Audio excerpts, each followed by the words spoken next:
Here is Chapter 1 of The Problem with Ginny Weasley. *********. Chapter 1. The Flicker in the Charm ******. Barnaby Finch liked things that made sense. He liked the predictable rustle of bowtruckles in their enclosures, the earthy scent of a well-tended mandrake pot, and the precise, comforting order of the Hufflepuff common room on a quiet Tuesday morning. The circular room, with its honey-colored wood and cheerful, mismatched armchairs, felt like a burrow, safe, warm, and blessedly low to the ground. He sat cross-legged on a worn floral rug near the hearth, carefully offering a woodlouse to Pickett, his personal bowtruckle. The tiny stick-like creature, no taller than his hand, unfolded its leafy fingers and snatched the offering with a delicate chirp. Barnaby smiled. Pickett was easy. Pickett wanted woodlice, a warm pocket to sleep in, and the occasional scratch behind his twiggy ears. Barnaby understood Pickett. He did not, however, understand his fellow Hufflepuffs. Across the room, a group of third-years were engaged in a riotous game of exploding snap, the cards periodically detonating with loud bangs and puffs of acrid smoke that made Pickett retreat into the folds of Barnaby's sleeve. They laughed, shouted, and shoved each other with a kind of casual camaraderie that felt as foreign to Barnaby as speaking gobbledygook. He was a Hufflepuff, yes, loyal, patient, and fair, but he lacked the gregarious gene. He was the quiet soil to their blooming, boisterous flowers. His second year at Hogwarts was meant to be an exercise in invisibility. Keep your head down, get good marks in herbology, and avoid the kind of trouble that seemed to follow people like Harry Potter around like a persistent flobberworm. It was a solid, sensible plan. The plan had a flaw, and its name was Ginny Weasley. He'd first seen her on the Hogwarts Express, a flash of brilliant red hair and a constellation of freckles across a nervous, excited face. She was Ron Weasley's little sister, a first-year Gryffindor, and from the moment he'd seen her trip over her own trunk and laugh it off with a blush that rivaled her hair, Barnaby's quiet, orderly world had been compromised by a crush. It was a harmless sort of affliction, managed entirely from a safe distance. At mealtimes in the Great Hall, he would sit at the Hufflepuff table and watch her at the Gryffindor one. He'd catalogue the little things, the way she'd concentrate on her food, her brow furrowed in serious thought as she buttered a piece of toast, the bright, genuine sound of her laugh when one of her brothers said something foolish, the determined set of her jaw when she read a passage from one of her textbooks. She was, in a word, perfect. Not perfect in the intimidating way of a top-of-the-class Ravenclaw or the polished way of a pureblood Slytherin, but a clumsy, vibrant, sun-drenched sort of perfect. She was a summer afternoon. She was the first sprout of a dittany stalk. She made sense. Until she didn't. The change was subtle, a shift so faint he thought at first he'd imagined it. It started a few weeks into the term.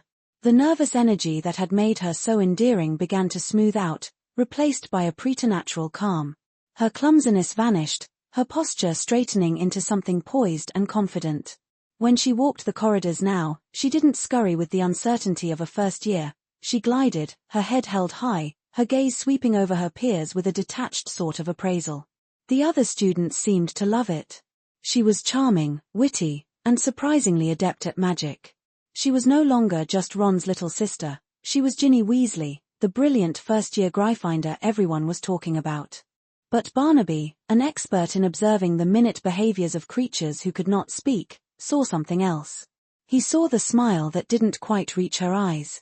He saw the way her charm could be switched on and off like a Lumos charm, deployed with tactical precision. He saw a flicker of something cold and ancient behind the freckles and the fiery hair, and it made the fine hairs on his arms stand up. His unease solidified into genuine fear in Charms class. Professor Flitwick, standing on his customary stack of books, was demonstrating the levitation charm. "Now, don't forget that lovely wrist movement we've been practicing," he squeaked, his wand swishing and flicking with practiced ease. *Wingardium Leviosa*. A feather on his desk shot into the air and hovered gracefully. A smattering of polite applause followed. "All right then, you try." Barnaby focused on his own feather. He mimicked the wrist movement, a gentle roll and a sharp jab. *Wingardium Leviosa*, he whispered. His feather wobbled, lifted an inch, and then flopped back onto the desk. A respectable, if unimpressive, second-year attempt. He sighed and prepared to try again. Beside him, a fellow Hufflepuff named Leander Potts was turning purple with effort.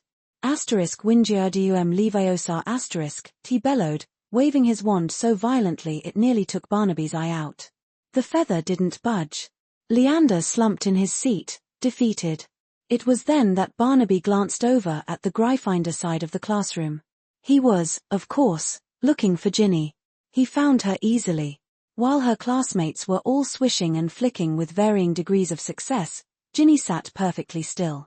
Her eyes were fixed on her feather, her expression one of intense, almost predatory, concentration.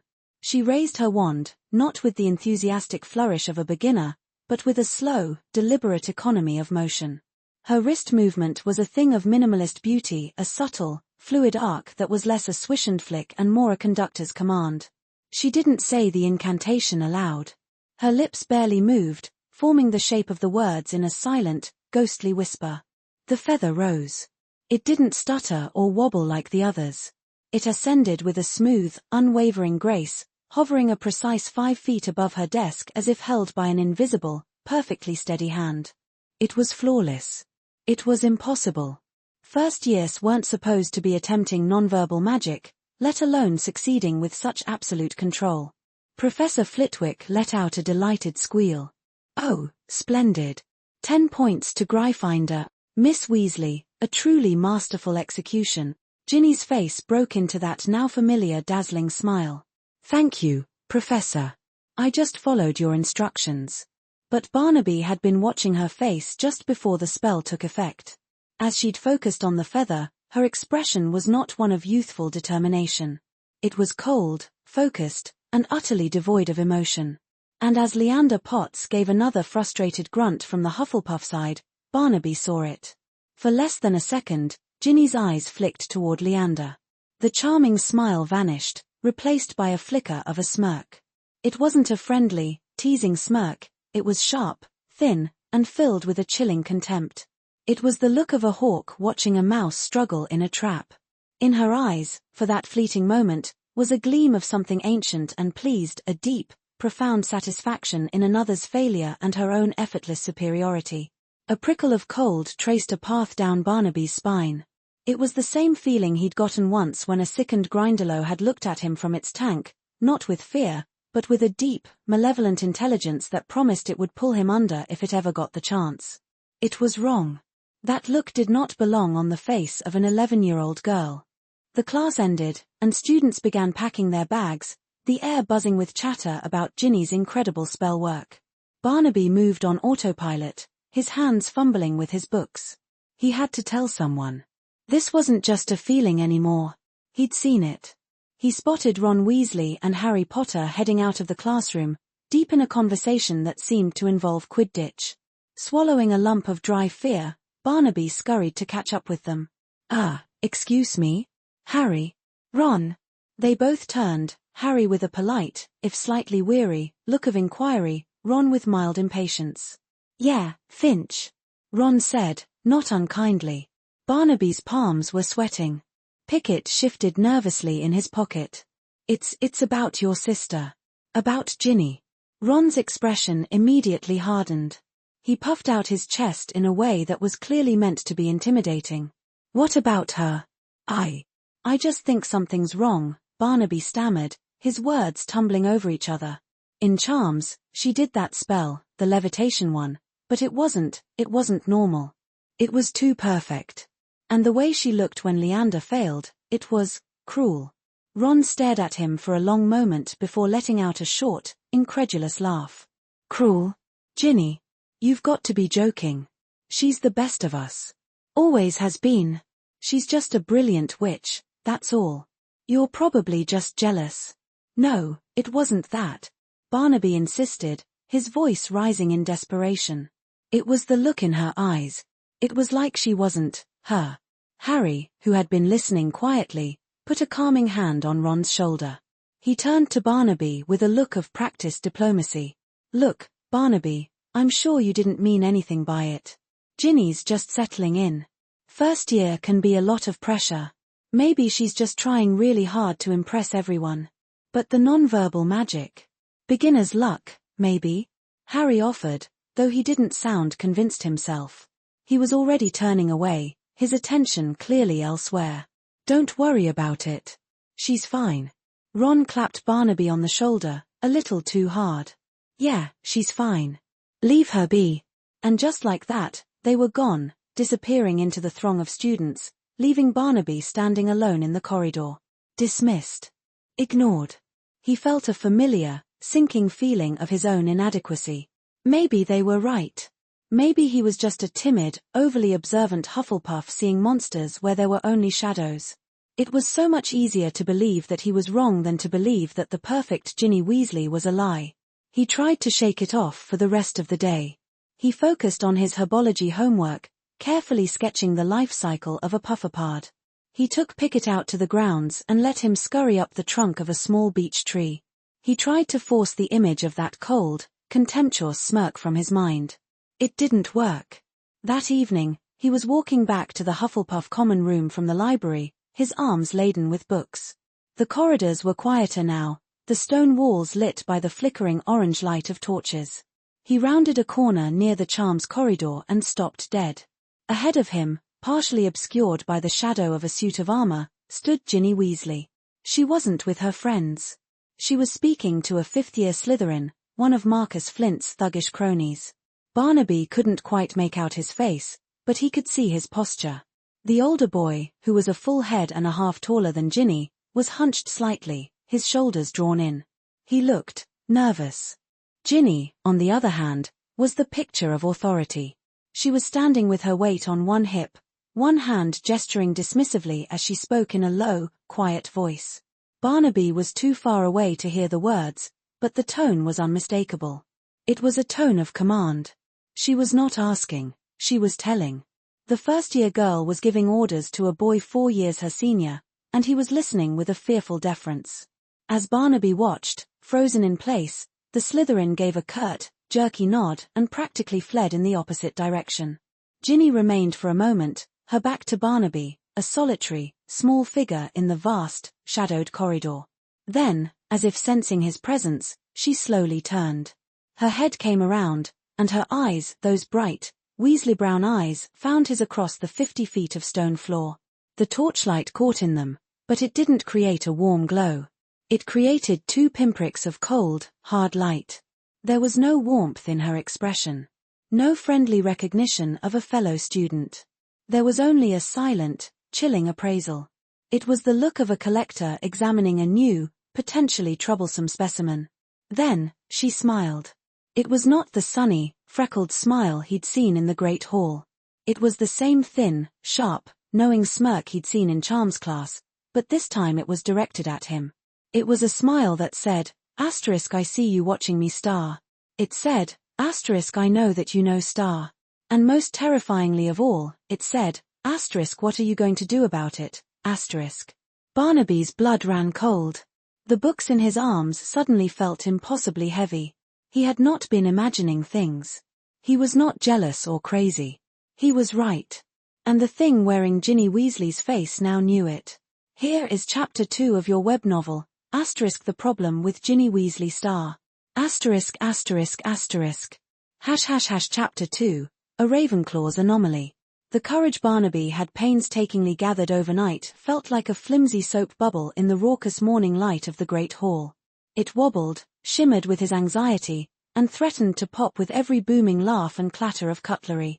His target was just a few tables away, at the Gryffindor bench, the red-headed trio of Ron Weasley, Hermione Granger, and Harry Potter. Approaching the boy who lived felt like trying to petition a king, but Ron was Ginny's brother. He had to know her. He had to listen. Barnaby's palms were slick with sweat as he navigated the space between the Hufflepuff and Gryffindor tables. He clutched his worn copy of Asterisk Magical Water Plants of the Highland Locks Asterisk to his chest like a shield. "Excuse me," he mumbled, his voice getting lost in the din. He tried again, a little louder. "Excuse me. Ron." Ron Weasley looked up from a veritable mountain of sausages, a smear of ketchup on his cheek. His expression was one of mild, food-interrupted confusion. Harry Potter and Hermione Granger glanced over as well, their conversation about Quidditch practice trailing off. Barnaby felt his face flush under their collective gaze. This was a mistake. A terrible, terrible mistake. Yeah? Ron asked through a mouthful of sausage. Do I know you? No, not really. I'm Barnaby Finch. Hufflepuff, he supplied, as if his house affiliation was a full biography. It's about your sister, Ginny.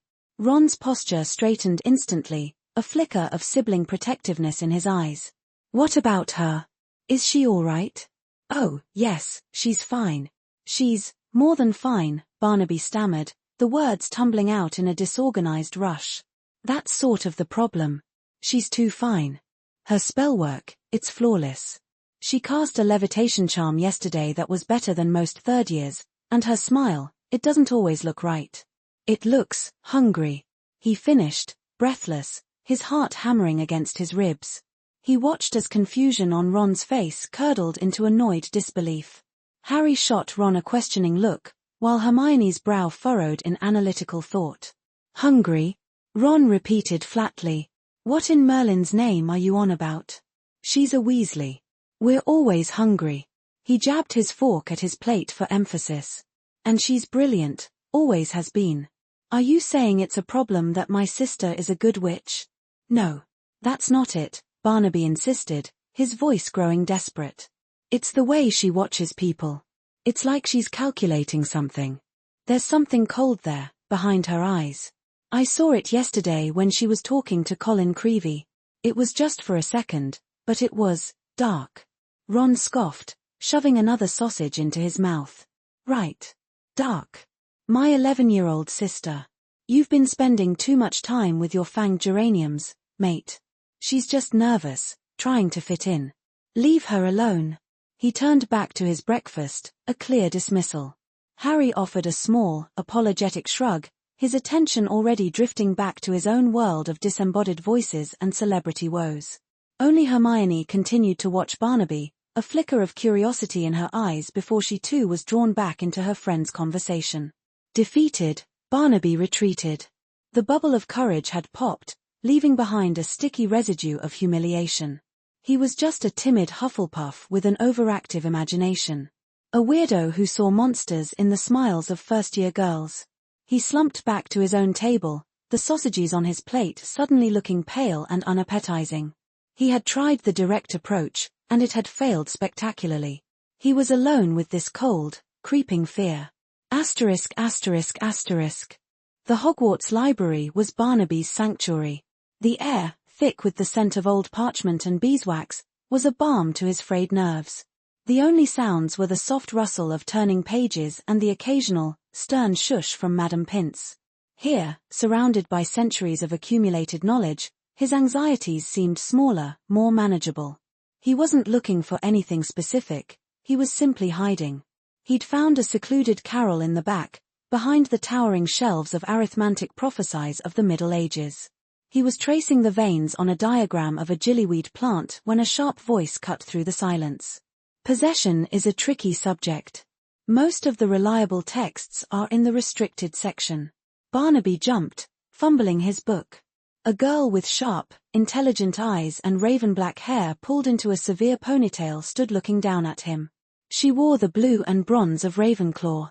He recognized her from his charms class. Elara Vance, a third year who answered Professor Flitwick's questions before he'd even finished asking them. I wasn't, he began, his face heating up. Weren't you? Elara asked, one eyebrow arched. She tapped a finger on the spine of a book he'd unconsciously pulled from a nearby shelf, asterisk dominative curses and their counters star. This, combined with your rather public meltdown in the Great Hall this morning, presents a compelling data set. You believe the Weasley girl is possessed. It wasn't a question, it was a diagnosis. Barnaby stared at her, speechless. Elara sighed, pulling up a chair without invitation and setting a neat stack of her own books on the table. I find your hypothesis intriguing.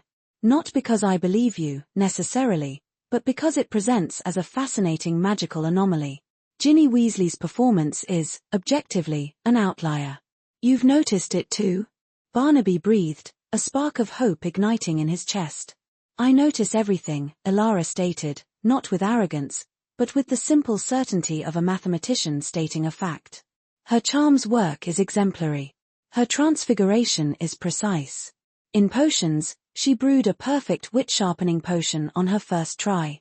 Professor Snape was so stunned he couldn't even bring himself to criticize her, which is an anomaly in itself. First years, regardless of talent, make mistakes.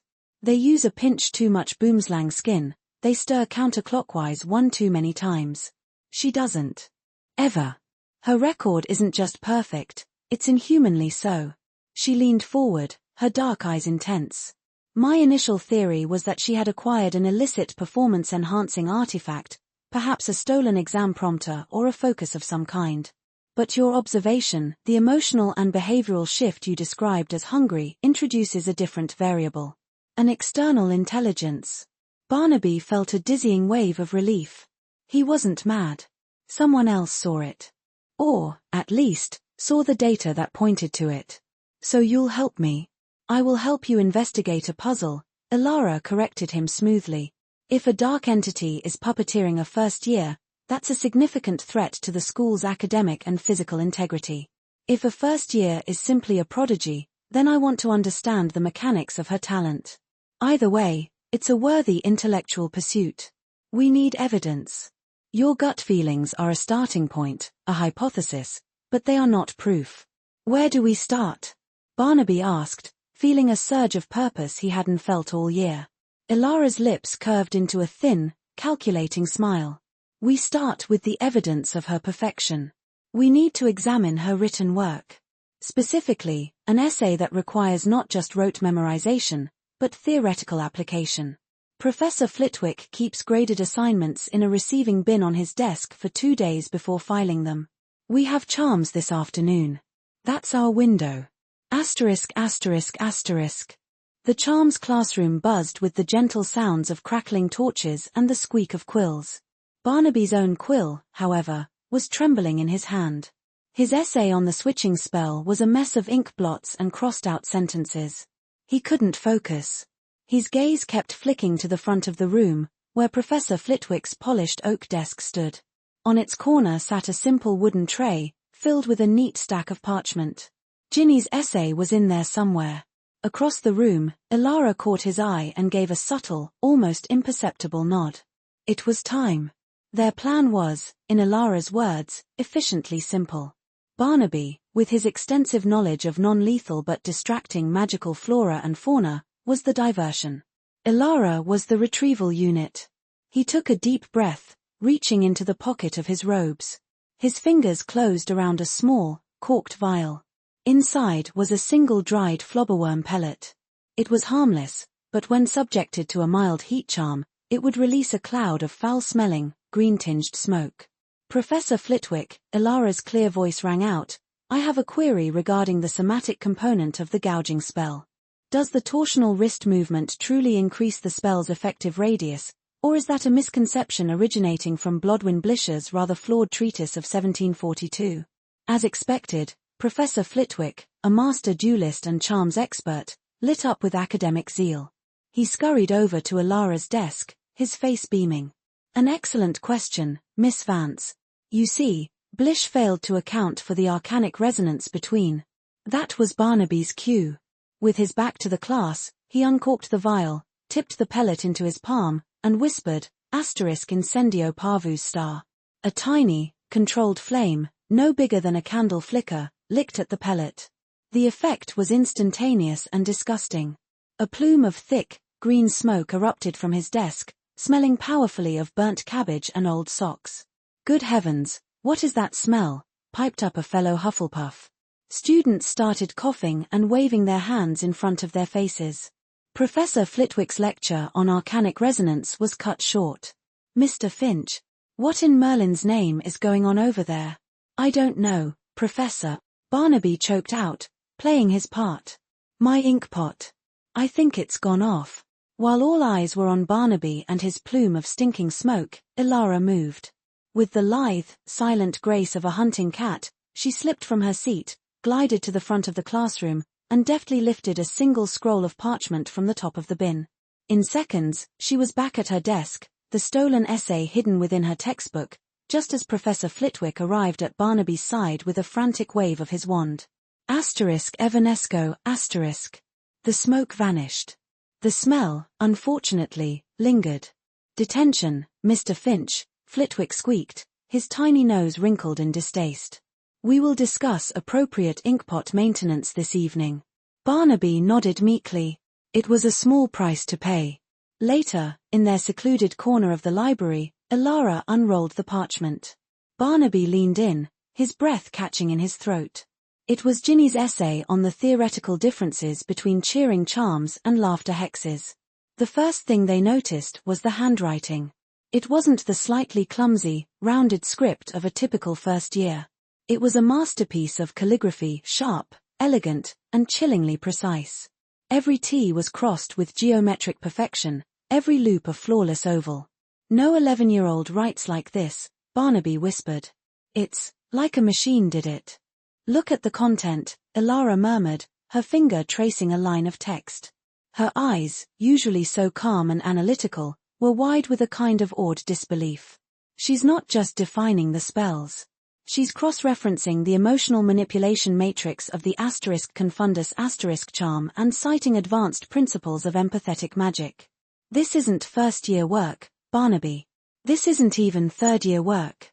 This is the kind of analysis you'd expect in a NEWT-level dissertation. She pointed to a footnote at the bottom of the page. And look here. As first posited by Eldon Ellsrick in his controversial work on soul-anchoring transference, that text has been out of print for over a century. I only know it because I read a critique of it last summer. The evidence was damning. It was impossible. No child, no matter how brilliant, could produce this. It was the work of a mature, prodigiously powerful, and deeply learned mind. A mind that was currently wearing the face of Ginny Weasley. A cold dread, far deeper than his earlier anxiety, settled in Barnaby's stomach. This was real. As they sat there, staring at the stolen parchment, a shadow fell over their table. Barnaby looked up, his heart leaping into his throat. It was Ginny Weasley. She was smiling, that same bright, perfect smile that had first captivated him. But there was no warmth in it. Her eyes, a warm Weasley brown, seemed as cold and hard as chips of obsidian. They flicked from the essay on the table to Barnaby's terrified face, and then to Elara's guarded one. The silence stretched, thick and heavy. Then, Ginny spoke, her voice a cloying, sugary whisper that didn't belong in the dusty silence of the library. I believe that's mine, she said, her smile widening just a fraction. It's awfully rude to read other people's private work. You never know what secrets you might find.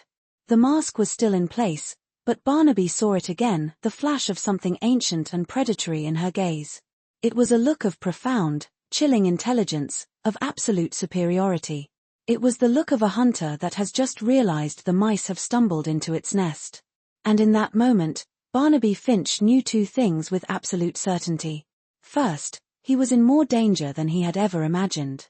And second, the thing looking at him through Ginny Weasley's eyes knew exactly who they were, and what they were doing. The whispers started the next day.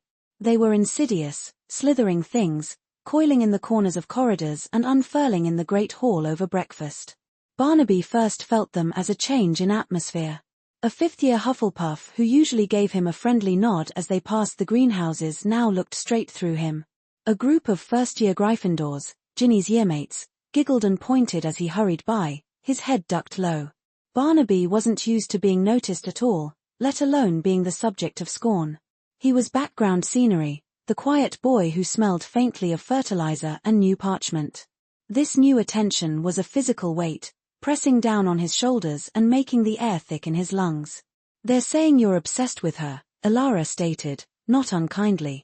They were tucked away in their usual spot in the library, a carrel that offered a strategic view of the main aisles while keeping them mostly hidden.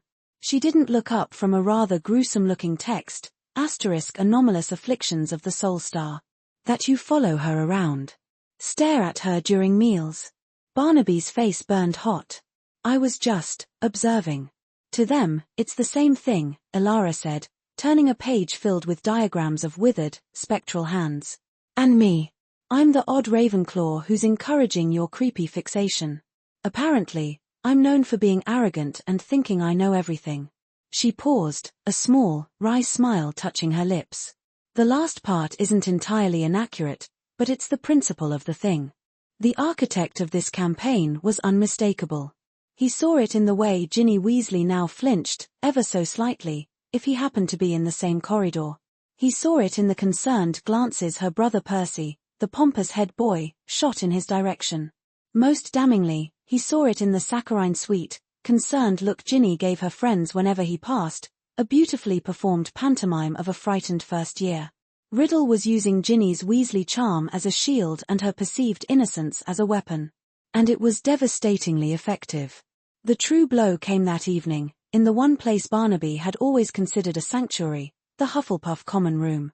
The round, cozy space, usually filled with the gentle chatter of students and the scent of warm earth from the plants dotting the windowsills, felt frosty. He settled into his favorite armchair by the fire, intending to read a chapter on fanged geraniums, but the quiet was loud. Hannah Abbott and Susan Bones, who were usually kind, were whispering fiercely by the mantelpiece. When they noticed him, they fell silent, sharing a look that was a mixture of pity and distaste. Even Ernie Macmillan, who could be a bit of a windbag but was generally good-natured, gave him a wide berth. Finally, a burly fourth year named Cedric Diggory ambled over. He was popular, fair, and the embodiment of Hufflepuff loyalty, which made his words cut all the deeper. "Finch," he said, his voice low and serious. "A word." Barnaby's stomach plummeted. He followed Cedric to a corner near the winding tunnel that led to the dormitories. "Look," Cedric began, scratching the back of his neck, clearly uncomfortable. "The first years are a bit spooked. Ginny Weasley, specifically. She's a good kid, and her brothers are, well, they're Weasleys. They're protective." "I haven't done anything," Barnaby whispered, his voice barely audible. "Maybe not," Cedric conceded.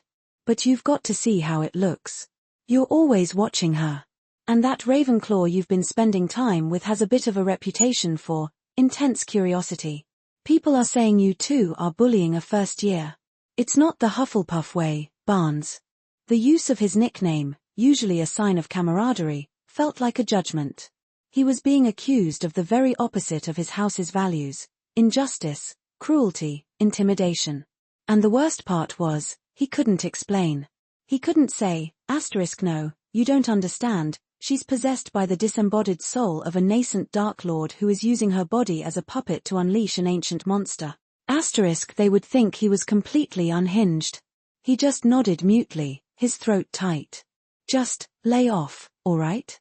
Cedric finished, clapping him on the shoulder with a sympathy that felt like an anvil. "For everyone's sake." Barnaby retreated to his dormitory without another word, the fanged geranium book forgotten. The cheerful yellow and black hangings of his four-poster bed felt like a cage. He lay there, staring at the canopy, feeling more alone than he ever had in his life. Riddle hadn't just made him a pariah, he had turned Barnaby's own house, his sanctuary of loyalty and fairness, against him.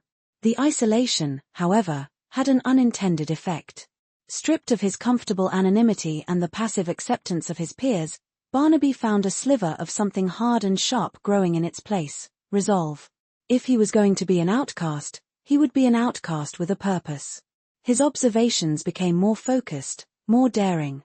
He stopped trying to be invisible and instead used his new status as the weird kid to his advantage. No one was surprised to see him lurking in the back of the Charms classroom or lingering in the courtyard after the bell. They just rolled their eyes and kept their distance. It was during one such session of silent surveillance in the courtyard that he saw it. Ginny was sitting on a stone bench, ostensibly doing her homework. But she wasn't writing on her assigned parchment. She was writing in a small, black, leather-bound book. A diary. It looked utterly plain, a cheap, muggle-made thing with worn edges. But the way she held it was anything but ordinary. Her focus was absolute, her quill flying across the page with a feverish intensity. Her knuckles were white where she gripped the book. Every now and then, she would pause, staring at the pages as if waiting for a response. And then a slow smile would spread across her face, a smile that was all sharp edges and predatory satisfaction, a chilling mismatch on the freckled face of an 11-year-old. She wasn't writing ** in * the diary. Barnaby was certain of it. She was communicating with it. He scrambled to the library, his heart hammering against his ribs. He found Alara poring over a dusty copy of Hogwarts, a history star.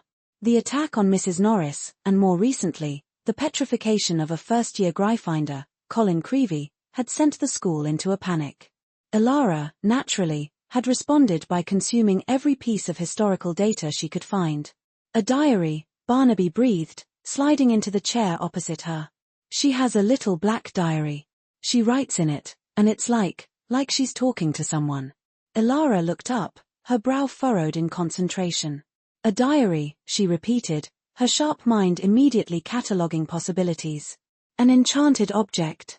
A communication device. Or a vessel. She tapped a long finger on the page in front of her. Listen to this. For the first time in centuries, the school was forced to acknowledge the legend of the Chamber of Secrets, a hidden chamber built by Salazar Slytherin, said to house a monster that only his own true heir could control, to purge the school of those Slytherin deemed unworthy. Barnaby shivered, the words settling like ice in his gut. Unworthy. Muggleborns. Colin Creevey was Muggleborn. Slytherin's monster, he murmured. And everyone is saying the heir has returned. Precisely, Alara said, her eyes gleaming with the thrill of a puzzle slotting into place. It's all circumstantial, of course. But let's assemble the facts. Fact 1. Ginny Weasley, a pureblood but from a family known for being blood traitors, begins acting with unnerving power and charisma. Fact 2. The Chamber of Secrets is opened, and the attacks begin. Fact 3. Ginny is in possession of a mysterious object she communicates with, which could conceivably be the conduit for her new abilities. But how could she be the heir of Slytherin? Barnaby asked. She's a Weasley. She isn't, Alara corrected him gently. Whatever is controlling her is. The diary, what if it's more than a conduit? What if it's the source? A diary is a record of a person's thoughts, their memories. A soul. Her voice dropped to a whisper. Barnaby, there are obscure, forbidden branches of magic that deal with splitting the soul. Creating anchors to this world so a part of you can never truly die. The term hung in the air between them, terrifying and profane. They knew they were wading into waters far deeper and darker than they had ever imagined. They needed more than speculation. They needed proof. Their search took them to the restricted section. Alara, with a forged permission slip signed with a passable imitation of Professor Flitwick's florid signature, managed to get them access. Under the disapproving gaze of Madame Pince, they delved into volumes bound in dark leather that seemed to hum with a malevolent energy. Most were useless, filled with convoluted potion recipes or needlessly complex curses. But as the castle grew dark and quiet outside, they found a small, unassuming book titled Secrets of the Darkest Art Star. Most of the text was incomprehensible, but one chapter held their attention. It spoke of objects used to house fragments of a soul. It called them Horcruxes. It described how such a soul fragment, if strong enough, could leech life and emotion from a person who grew too close to the object, eventually gaining enough strength to impose its own consciousness upon the victim. It was a perfect, horrifying description of what was happening to Ginny. The book didn't name any specific Horcruxes, but it mentioned their creator must be someone who had delved deeper into dark magic than anyone in centuries. It gave only one example of a wizard who fit that profile, a brilliant, terrifying student from 50 years ago. A student who had also opened the Chamber of Secrets. The name leaped off the page, a ghost from Hogwarts' most terrible history. Tom Riddle. The pieces slammed together with the force of a physical blow. The diary belonged to Tom Riddle. The fragment of his 16-year-old soul, trapped within its pages, had found the perfect host in a lonely, insecure first-year girl. The heir of Slytherin had returned, not as a student, but as a parasite. Just as this realization dawned on them, they heard a noise from the aisle over, a soft, scraping sound, followed by a voice. It was Ginny's voice, but it was threaded with a cold arrogance that made Barnaby's blood run cold. She was talking to herself, or so it seemed. It's taking longer than I anticipated, the voice hissed, laced with an ancient, weary frustration. This body is weak, limited. And Dumbledore watches everything. But the fear, The fear is a fine meal. It makes me stronger. Barnaby and Elara froze, pressing themselves back into the shadows of the bookshelf. They could just see her silhouette at the end of the aisle, the small, black diary clutched in her hand. She held it up, her face illuminated by a sliver of moonlight from a high window. Soon, she whispered to the book. The mudbloods will be gone. The girl will be gone. And I will be whole again. Then, she spoke again. But this time, it wasn't in English. A low, sibilant hissing filled the silent library, a language that felt like it was made of shadows and venom. Barnaby didn't understand the words, but he understood the chilling, absolute power behind them. He saw Elara's eyes widen in horrified recognition, her logical mind connecting this last, impossible piece of evidence. The hissing stopped. Riddle Ginny gave a small, cruel laugh that was utterly alien coming from Ginny's lips, then turned and glided out of the restricted section, leaving the two of them alone in the suffocating darkness. They were no longer dealing with a possessed girl. They were facing the memory of a Dark Lord, a speaker of Parseltongue, the true heir of Slytherin. And he knew they were watching. Chapter 4, The Resonance Route. The whispers followed Barnaby Finch down every corridor. They were no longer the idle chatter of students, but sharp, pointed things that pricked at the back of his neck. Look, it's him. The one who's been bothering Ginny Weasley. He saw the glares from Gryffindors, the pitying looks from his fellow Hufflepuffs, and the cold, dismissive glances from everyone else. Riddle Ginny had played her part perfectly. She was the bright, charming first year, and he was the strange, obsessive older boy. Elara, for her part, met the ostracism with a frosty intellectualism that seemed to act as a shield. Their opinions are irrelevant data points, she'd stated coolly over a tense breakfast, poking at a kipper. They are operating on incomplete information, manipulated by a hostile entity. It is, from a sociological perspective, fascinating. Barnaby, who felt less fascinated and more like a cornered flobberworm, just pushed his toast around his plate. Fascinating or not, it was miserable. They had the what, a diary, a Horcrux, a possession, and the who, Tom Riddle. But they were entirely missing the how. How could two students, a second-year nobody and a third-year bookworm, possibly confront a nascent Dark Lord? Their investigation had stalled, frozen by the social winter Riddle Ginny had created. We can't do this alone, Barnaby said, his voice barely audible over the clatter of the great hall. She's too good at this. At being liked. At making us look like the problem. Elara placed her fork down with deliberate precision. Your conclusion is logically sound. We lack the authority and the resources to escalate our actions. We require an ally with both. An adult. The choice was obvious. There was only one person Barnaby felt he could trust, one person whose office was always filled with the scent of good soil and who had once spent 20 minutes patiently showing him how to repot a self-fertilizing shrub. Professor Sprout, he breathed. ****. Greenhouse 3 was thick with humidity and the smell of damp earth and exotic blossoms. Sunlight, filtered through the magically reinforced glass panes, cast a dappled, emerald glow over everything. Professor Pomona Sprout was elbow-deep in a large pot, her patched robes smudged with soil, humming a cheerful tune as she wrestled with what looked like a series of writhing, purple tentacles.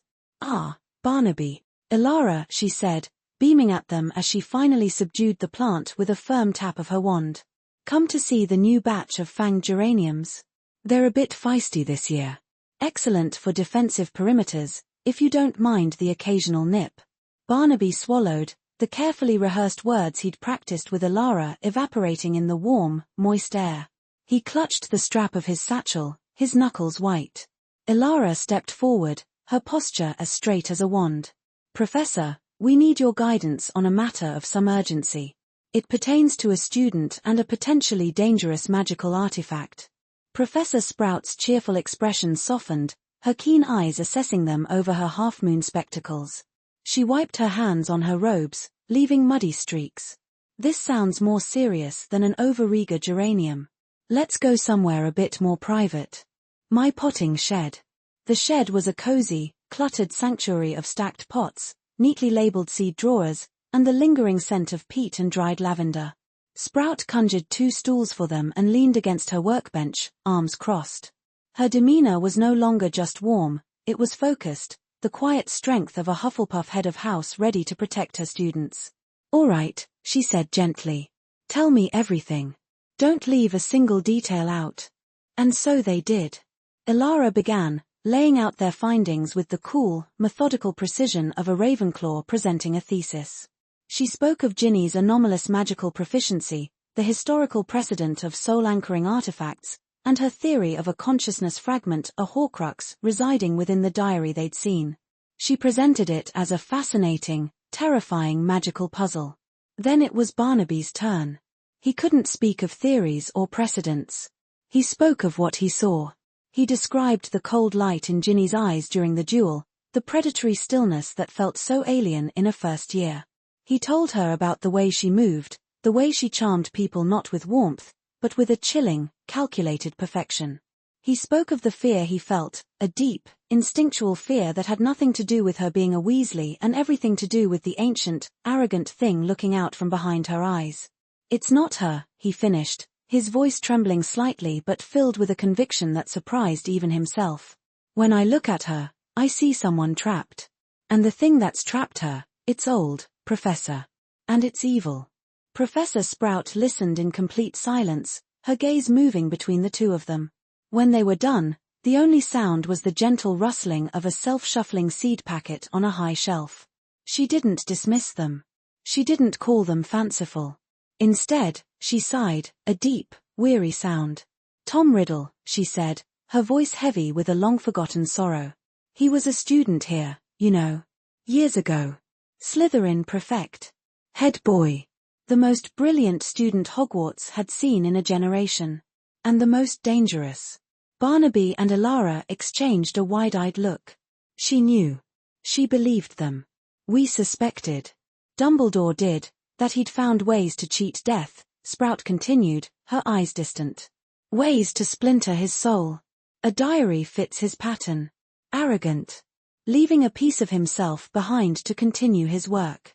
She looked at them, her expression now grimly serious. "You two have stumbled into something darker than a schoolyard feud. This is old, dark magic. And you are right to be terrified." Barnaby's heart sank. He had expected relief, but this confirmation was a cold, heavy weight. "But," Sprout said, and a spark of fierce, Hufflepuff determination lit her eyes, "terror is no excuse for inaction. Loyalty, fairness, and dedication, these are not passive traits, Barnaby. They are tools. You were loyal to your own instincts, and you have dedicated yourself to helping someone in peril. Now, we must be fair to the real Ginny Weasley and get her back." She turned to her workbench, pulling open a small, magically locked drawer. An entity like Riddle's memory feeds on the host. On their energy, their emotions, their life force. It's a parasite. To fight a parasite, you don't always attack it directly. Sometimes, the best method is to strengthen the host until it can reject the invader on its own. From the drawer, she carefully lifted a small, velvet-lined box. Inside lay a gnarled, twisted piece of wood, no bigger than Barnaby's thumb. It was a deep, earthy brown, and faint, silvery veins pulsed within it with a soft, rhythmic light. "This," she said, her voice filled with reverence, "is a cutting of a resonance root. It's an exceptionally rare plant that grows only in soil where an act of profound, selfless loyalty has taken place. It's a Hufflepuff plant, through and through." Elara leaned in, her eyes alight with academic curiosity. "What are its properties?" "It doesn't have offensive capabilities," Sprout explained, placing the box in Barnaby's hands. The wood was strangely warm to the touch. "Its magic is sympathetic. It attunes itself to the holder and amplifies their strongest, most genuine emotions, projecting them onto another person. If you hold this and focus on your desire to help the real Ginny, it won't harm the Riddle fragment. Instead, it will bypass him. It will send a pulse of that loyal, protective energy directly to her soul, wherever it's buried. It will be a lifeline. A reminder of who she is. It'll wake her up," Barnaby whispered, understanding dawning in his chest. "It will give her the strength to wake herself up," Sprout corrected gently. "The final push must come from her." But this will open the door. And while Barnaby provides that support, Elara cut in, her mind already racing through the tactical implications. I can perform a containment charm. If Miss Weasley is able to expel the entity, we need to ensure it has somewhere to go. Back into the diary. A targeted soul redirection spell should suffice, provided the anchor, the diary, is present and the connection is weakened. Professor Sprout nodded, a proud smile gracing her lips. A perfect combination of Hufflepuff heart and Ravenclaw wit. But this is not a plan to be enacted in a corridor or a classroom. You'll need to confront Riddle where he is strongest, where he is most focused on his own goals. He is looking for the Chamber of Secrets, you said? Barnaby and Elara both nodded. Then that is where you must go, Sprout said. He will lead you there. Your task is to follow, and be ready. This will be incredibly dangerous. The creature in the chamber is real, and Riddle's memory will have some degree of control over it. She looked at Barnaby, her gaze soft but firm.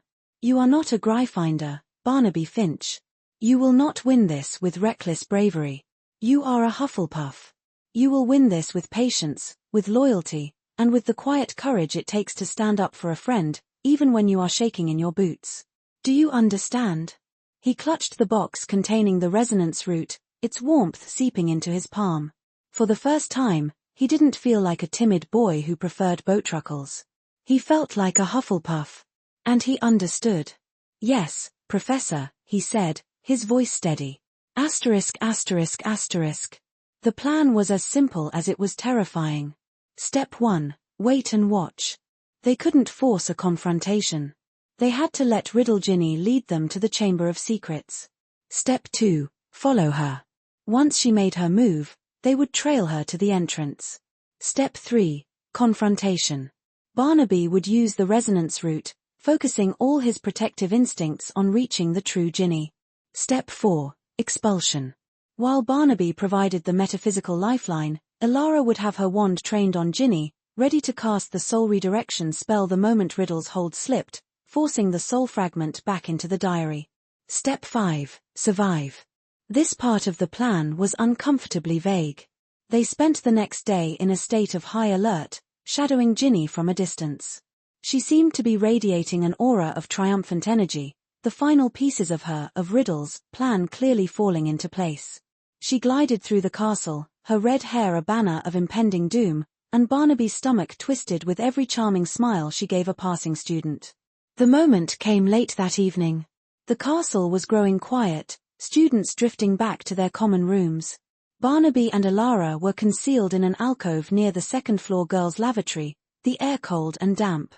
They'd been there for an hour, the silence stretching their nerves taut. Then, they saw her. Ginny Weasley walked down the corridor alone. There was no one with her. Her walk was no longer the slightly hesitant gait of a first year, it was a purposeful, regal stride. Her face, illuminated by the flickering torchlight, was a mask of cold ambition. The last vestiges of Weasley charm had fallen away, leaving only the pure, undiluted arrogance of Tom Riddle. She didn't even glance in their direction. Her eyes were fixed on the door to Moaning Myrtle's bathroom. This was it. Elara drew her wand, her knuckles a pale white in the gloom. Remember the incantation, Barnaby? Focus is key. You can't let him distract you. Barnaby's heart was hammering against his ribs like a trapped bird. He pulled the resonance root from his pocket. It pulsed with a gentle, reassuring warmth against his cold, sweaty skin. He looked at Ginny's retreating back, at the small, 11-year-old girl walking towards a destiny she never chose. He thought of her real smile, the one he'd seen for a fleeting moment on the Hogwarts Express, full of genuine nerves and excitement. That was who he was fighting for. He took a deep breath, the cold castle air searing his lungs. The whispers of his classmates, the glares, the fear, it all melted away, replaced by a single, unwavering thought. I will not let you have her. Ginny reached the bathroom door and pushed it open, disappearing into the darkness beyond. Elara looked at him, her sharp eyes asking the final question. Are you ready? Barnaby nodded, his fear now a cold, hard stone of resolve in his gut. The time for observation was over. The time for hiding was over. He clutched the resonance root, and together, they stepped out of the shadows and followed the Dark Lord into the dark. ###****. Chapter 5, A Hufflepuff's Loyalty ****. The silence in Moaning Myrtle's bathroom was suddenly absolute. The horrible grinding noise had ceased, leaving only the sound of dripping water and Barnaby's heart thumping a frantic rhythm against his ribs. The sink, the gateway to whatever horror lay below, stood open and waiting. Harry Potter and that fraud, Lockhart, had vanished down its depths. "Well," Elara said, her voice unnaturally steady as she adjusted her spectacles, "that's suboptimal." Barnaby swallowed, his throat feeling like sandpaper. "They're gone. Just gone." He stared at the dark, gaping hole. Every instinct, every fiber of his being, screamed at him to run. To find a professor, to hide in the Hufflepuff common room, to do anything other than follow a hero and a dandy into a monster's lair. But then he pictured Ginny Weasley. Not the unnervingly perfect girl from the library, but the pale, haunted face he'd glimpsed in the corridor, her eyes wide with a terror that wasn't her own. She was down there. The real her, trapped somewhere behind a phantom's cruel smirk. "We can't just stand here," he whispered, surprising himself. Elara looked at him, her usual analytical gaze softening with a hint of something else, respect, perhaps. "Our working theory is that Riddle is using her magical core as a power source. Direct confrontation is inadvisable. But if Potter is down there, he'll create a distraction. A significant one." "A distraction?" Barnaby squeaked. "He's a second year. She's possessed by a Dark Lord." "Precisely," Elara said, tapping her chin. "Riddle will be arrogant. He won't be expecting a coordinated secondary approach. He'll be focused on the grand, dramatic narrative with Potter." She unbuttoned a pocket on her robes and produced the small, wrinkled bulb Professor Sprout had given him. It was a faint heart, a notoriously shy plant that shriveled at the slightest hint of aggression but was said to resonate with powerful, protective emotions. "Your part is proximity and intent, Barnaby. You have to get close." His stomach churned. Getting close meant walking past whatever had been petrifying students. It meant facing Riddle. "And your part?" he managed to ask. Elara pulled out her wand, its wood a pale, smooth ash. "My part is theoretical," she said, though her knuckles were white. Professor Flitwick once mentioned counterpossession charms in a Newt-level lecture. Highly complex, incredibly dangerous. They don't expel a spirit so much as sever its anchor. If the diary is the anchor, and I can disrupt the connection to the host. She trailed off, not needing to finish. It was a long shot, a plan built on classroom theory and Hufflepuff loyalty. It was all they had. "Right," Barnaby said, taking a shaky breath. He clutched the faint heart bulb in his sweaty palm. "For Ginny." He slid into the pipe first. It was colder and slimier than he could have ever imagined. The descent was a terrifying, seemingly endless plunge through darkness, the sound of his own panicked breathing echoing around him. He landed with a graceless thud on a pile of what felt like damp, gritty bones. A moment later, Elara landed beside him, far more neatly. ****, she incanted, and the tip of her wand cast a clean, white light across the tunnel. It was a grim, subterranean world of stone and shadow. The air was thick with the smell of decay and ancient, stagnant water. "Bones," Barnaby mumbled, looking down at the small skeletons of rats and other unfortunate creatures. "Logical. A large predator would need a food source," Elara noted, already moving forward. "This way. The air is circulating from that direction." They navigated the winding tunnels, their footsteps echoing ominously. The path was littered with more bones, and Barnaby kept his eyes fixed on the small circle of light at Elara's feet. He focused on the warmth of the faint heart in his hand, trying to channel the image of Ginny, the real Ginny, into it. He thought of her fiery hair, the sprinkle of freckles across her nose, the way she'd laughed with her brothers at the welcoming feast. A genuine, unrestrained laugh. That was the girl he had to save. Then they saw it. Sprawled across the width of the tunnel was a colossal, shed skin. It was a venomous, sickly green, shimmering even in the dim light. Barnaby froze, his blood running cold. "Merlin's beard," he breathed. "A basilisk," Elara confirmed, her voice tight with awe and terror. It must be 60 feet long. At least. She knelt, not touching it, but examining the texture. The legends are true. Salazar Slytherin's monster. Suddenly, a voice echoed from further down the tunnel. It was faint, but clear, a boy's voice, cold and high-pitched. Riddle. Let's match the power of Lord Voldemort, heir of Salazar Slytherin, against the famous Harry Potter. The grand, dramatic narrative was already underway. Now, Elara hissed, grabbing Barnaby's arm and pulling him forward. While his monologuing, they rounded a final bend and stopped dead, peering from behind a thick stone pillar into a vast, circular chamber. The scene was surreal, a tableau from a nightmare. The colossal, dead body of the basilisk lay coiled on the stone floor, its head pierced by the Gryffindor sword that lay nearby.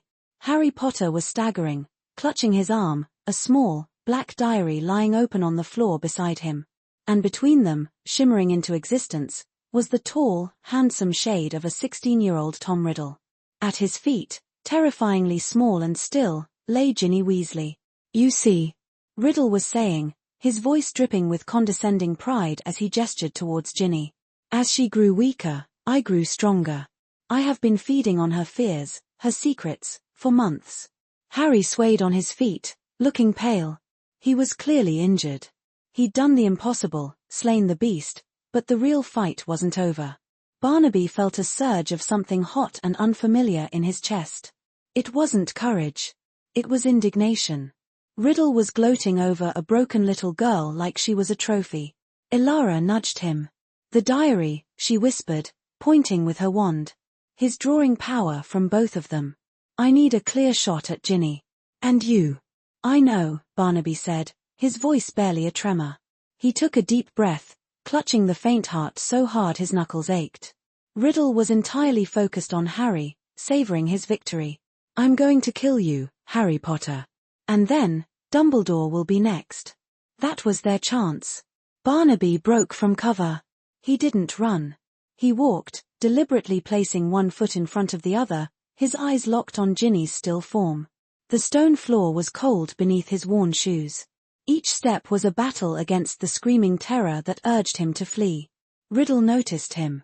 His handsome face, so full of triumphant malice, twisted into a look of sheer, comical bewilderment. And what is this? He sneered, his voice echoing in the cavernous space. A stray Hufflepuff. Have you come to polish my trophy? Barnaby ignored him. He was only 10 feet from Ginny now. He could see the faint rise and fall of her chest. He knelt beside her, his heart hammering. Her face was as white as marble, her lips tinged with blue.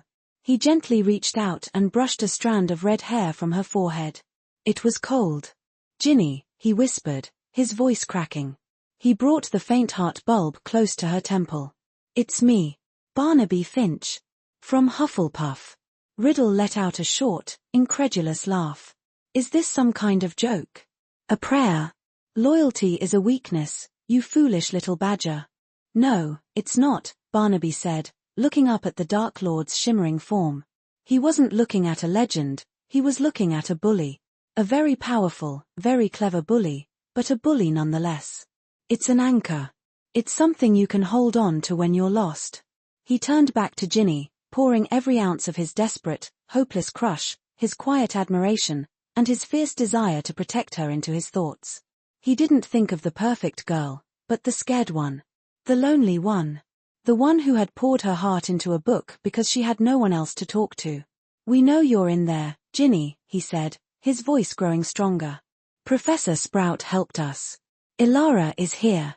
You're not alone anymore. You have to fight him. Remember who you are. You're a Weasley. You're brave. Under his touch, the faint heart bulb began to pulse with a soft, golden light. A warmth spread from it, sinking into Ginny's skin. Riddle's smile faltered. He felt it, a flicker of resistance from within his host. A spark of defiance in the soul he'd so thoroughly dominated. What did you do? He hissed, his form wavering slightly. At that exact moment, Harry, seeing his opening, lunged. He didn't go for Riddle. He snatched a basilisk fang from the floor and plunged it into the heart of the diary. A single, piercing scream of pure agony erupted from Riddle. Black ink gushed from the book like blood. "Ilara, now!" Barnaby yelled, shielding Ginny with his own body.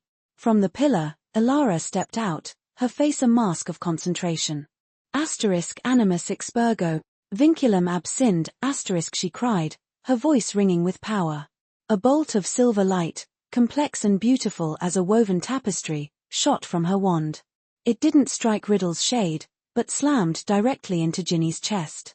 For a horrifying second, Ginny arched off the floor, a silent scream on her lips. The two events converged. The ink pouring from the diary swirled into a vortex. The silver light on Ginny's chest blazed. A horrifying, shadowy echo of Tom Riddle was ripped from Ginny's body, howling in fury and pain, and violently sucked into the gaping, ink-spewing hole in the diary. Riddle's spectral form in the center of the room flickered violently. "No!" he shrieked, his handsome features melting away, his body dissolving into screaming black smoke that was drawn inexorably back towards its source. Then, with a final, shuddering gasp, the diary was just a book. The shade was gone. And the chamber was silent. A small, choked cough broke the stillness. Barnaby scrambled back to Ginny's side. Her eyes fluttered open. They were no longer cold and watchful. They were brown, frightened, and utterly her own. Color was returning to her cheeks. What happened?" she whispered, tears welling. "Where am I?" "You're safe," Barnaby said, his own voice choked with relief. "It's over." Just then, a flash of crimson and gold descended from the chamber's high ceiling. Fawkes, Dumbledore's phoenix, landed gracefully beside Harry, shedding tears onto the gushing wound on his arm. The magic of the wizarding world was reasserting itself, the famous hero being saved by legendary means. But Barnaby didn't care. He helped Ginny sit up, her body trembling violently. Ilara walked over, pushing her spectacles up her nose and looking, for the first time, a little shaken. "My theory was largely correct," she said, a little breathlessly. "The severance charm seems to have worked in conjunction with the destruction of the soul anchor. They were just 3 students, huddled in the dark, far from the eyes of history. The story would be about Harry Potter and the basilisk. They would be a footnote, if that. And that was perfectly fine. ******. Later, in the sanitized quiet of the hospital wing, Barnaby sat by a window, watching the moonlight filter through the high-arched glass. He'd given his statement to a very grave-looking Professor Dumbledore and a proud Professor Sprout, who had simply squeezed his shoulder and given him a look that said more than words ever could. He'd done it. He, Barnaby Finch, the boy who hid from loud noises, had faced a Dark Lord and helped save someone. The thought was so enormous it barely fit in his head. Across the ward, Ginny Weasley was surrounded by her family. The sounds of their relieved chatter and her own quiet sobs filled the space with a warmth that chased away the lingering chill of the chamber. Eventually, the Weasleys were ushered out by Madame Pomfrey. For a moment, the ward was quiet again. Then, a small voice called his name. "Barnaby." He turned. Ginny was sitting up in her bed, looking at him. Her eyes were red-rimmed, but they were clear. "Thank you," she said, her voice small but sincere. I remember hearing you. In the dark. You were like a little light." Barnaby felt a blush creep up his neck. "I'm glad you're okay, Ginny." She gave him a small, shy smile. It wasn't perfect, or charming, or predatory. It was just a real smile, from a real girl. It was the most beautiful thing he had ever seen. He smiled back, a genuine, happy smile that reached his eyes. For the first time in what felt like a year, he felt completely and utterly safe. And as he turned to look back out the window at the peaceful grounds of Hogwarts, a faint, cold tingle traced a path down the back of his neck. For the briefest fraction of a second, the moon's reflection on the polished stone floor seemed to twist, forming the fleeting, shadowed outline of a book. He blinked, and it was gone. It was nothing, he told himself. Just a trick of the light. The diary was destroyed. It was over. But the chill remained. After all, a piece of a soul is a stubborn thing. And echoes have a way of lingering in the quietest of places.